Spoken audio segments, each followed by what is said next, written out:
as we say in radio here, Doctor, the tape is rolling. So give us a setup here on the seriousness of blood clots, and maybe, too, how come it just doesn't seem to get as much attention maybe as other conditions? Right, so I think blood clots really are more common than what people realize. Each year in the United States, around 2 million people will be diagnosed with a deep vein thrombosis, or what's more commonly known as a DVT, which usually is a blood clot that's occurring in the calves. Of those 2 million people, around 600,000 will actually go on to develop a clot in the lung, or what we call a pulmonary embolism. And these can actually be very serious and deadly. Around 1/3 of these, or 200,000 people, will end up dying from these complications. And so I think a lot of people associate this with, older people that just aren't healthy, and really that's not the case. There are a lot of risk factors that can put patients at risk for developing these clots. I was going to say, so how much of it might do with, say, diet or lack of exercise? Are those factors that contribute? Right, so immobility is one of the biggest factors, so just not moving around. So patients that are confined to a hospital bed for greater than 2 days, people that are traveling on long flights, so cross country or overseas, or even those people that are taking long bus rides or car rides. Those are sort of the main factors. Other risk factors are people that are over the age of 40, so our younger patients. If you're a woman taking birth control pills, if you're pregnant or have recently had a baby, if you've had a blood clot in the past, you're at increased risks, or even if you're getting treated for cancer. Wow. So explain what actually happens when we get a clot. So what happens is that the blood actually could cut off blood flow. The clot actually cuts off blood flow in the calf area or in one of the veins. And so what you usually will feel if that happens is that your calf may be swollen. It could be very painful, even just to a light touch. It might feel red or look red or feel very hot. And usually it's happening in one leg more than the other leg. Now, if that clot travels to the lung, and again, that's where it happens more serious, so you're cutting off flow to the lung, which we need to breathe, you may feel short of breath. So even if you're just at rest, you might feel some sharp chest pains. You could feel your heart race, feel sweaty, or even cough up blood. And a clot is like what? Dried blood or calcified blood? Like what is it? It's a series of a couple things. So it's red blood cells and platelets that have just combined together to form a clot. Okay.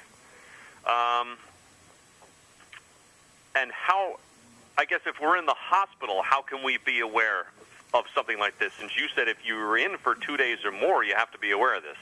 Right. So being hospitalized alone is a risk for developing DVTs, mainly because, we've either had surgery or we're just not feeling well, we're not moving around as much as we were when we were at home. So these patients we do need to be specifically cautious about. Oftentimes, if you're in the hospital, you may be placed on a blood thinning medication, and these medications actually cause your blood not to want to clot. So we're preventing these blood cells from sticking together and forming these clots. We can also wear devices, which are socks, that will squeeze your calf veins and make the blood flow a little bit easier as well. Gotcha. We're speaking with Dr. Ann Rose. She's a clinical pharmacist, and we're discussing National Patient Safety Awareness Week, and specifically blood clots.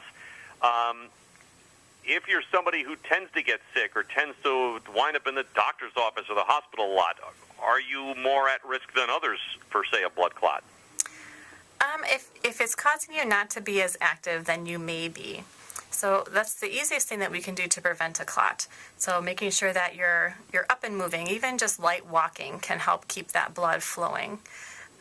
If you're not able to walk, so let's say you were in the hospital, making sure that you are not refusing some of these medications that we can give. A lot of the blood thinning medications are in the form of an injection or a shot, and people tend to kind of shy away from wanting to receive shots, but really these medications can be life-saving. They can help prevent some of these clots from happening, so making sure that you are taking these medications if they were prescribed by your physician. Are we seeing more blood clots today than we have before? Well, actually, we are getting better at it because I think we are becoming more aware of it. So hospitals, especially University of Wisconsin Hospital, all of our pharmacists are actually looking at patients, every patient that comes into the hospital, we are looking at what risk factors they have, and we're making sure that they're getting on these medications.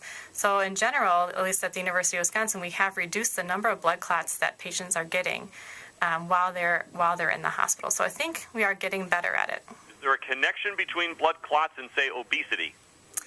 Yes. So there is a connection. Usually, we look at obesity in terms of body mass index. So if your body mass index is above 30, you are at a higher risk for developing clots. And again, usually a lot of that relates to immobility and then also the pressure that's put on the veins. Okay. Good. Where are we sending people for more information on this, Doctor? Sure. So there is a website called safemedication.com. And on this website, there will be a link to an information sheet that talks about some of these tips for preventing DVTs.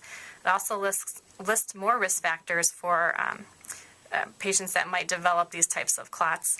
It also provides information, just general information on other medications your listeners might have questions on. So it's a great website as a resource to check out. Very good. Who's behind the safemedication.com?